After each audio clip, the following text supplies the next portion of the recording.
સૌથી મહત્વના સમાચાર ભાવનગરથી, જ્યાં લઠ્ઠાકાંડને લઈને વધુ એક વ્યક્તિનું મોત નીપજ્યું છે। સુરતમાં બ્રેઇન ડેડ સંજય ડોડિયાનું મૃત્યુ થયું। સુરતની હોસ્પિટલમાં સારવાર દરમિયાન મોત નીપજ્યું। હોસ્પિટલ પ્રશાસને પરિવારને આ અંગે જાણ કરી। વધુ એકના મોત સાથે મૃત્યુઆંક 10 પર પહોંચ્યો છે। તો લઠ્ઠાકાંડમાં વધુ એક વ્યક્તિનું મોત થયું છે। સુરતમાં બ્રેઇન ડેડ સંજય ડોડિયાનું મોત થતાં હવે મૃત્યુઆંક 10 પર પહોંચ્યો છે। વધુ વિગતો મેળવીએ, સંવાદદાતા ધનરાજ આપણી સાથે જોડાઈ ચૂક્યા છે। ધનરાજ, સુરતમાં આ બ્રેઇન ડેડ સંજય ડોડિયાનું મોત થયું છે, હોસ્પિટલમાં સારવાર હેઠળ હતા, શું વિગતો?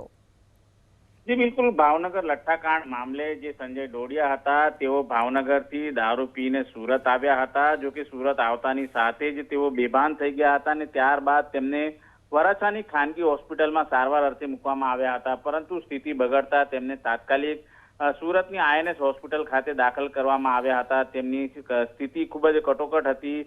બ્રેઇન ડેડ જાહેર કરવામાં આવ્યો હતો ત્યારે પરિવારને આ બાબતે જાણકારી આપવામાં આવી હતી। જોકે આજે પરિવારને જણાવવામાં આવ્યું હતું કે વ્યક્તિ બ્રેઇન ડેડ થઈ ચૂક્યું છે, ત્યારે ગમે તે સમયે તેનું વેન્ટિલેટર કાઢવામાં આવશે, ત્યારે પરિવારની અનુમતિ લઈને ત્યારબાદ વેન્ટિલેટર છે એ કાઢવામાં આવ્યું છે। ત્યારે જે રીતે અત્યારે હાલ લઠ્ઠાકાંડને લઈને જે દારૂ પીને જે સુરત આવેલા સંજય ડોડિયા હતા તેને મૃત જાહેર કરવામાં આવ્યા છે। જે રીતે અત્યારે હાલ સુરત શહેરની અંદર તેઓ સારવાર હેઠળ હતા, ત્યારે લઠ્ઠાકાંડમાં જે એક બાદ એક મોત થઈ રહ્યા છે, ત્યારે મોતનો આંકડો છે અત્યારે હાલ 10 ઉપર પહોંચ્યો છે। જી, આભાર આપનો આ સમગ્ર માહિતી માટે।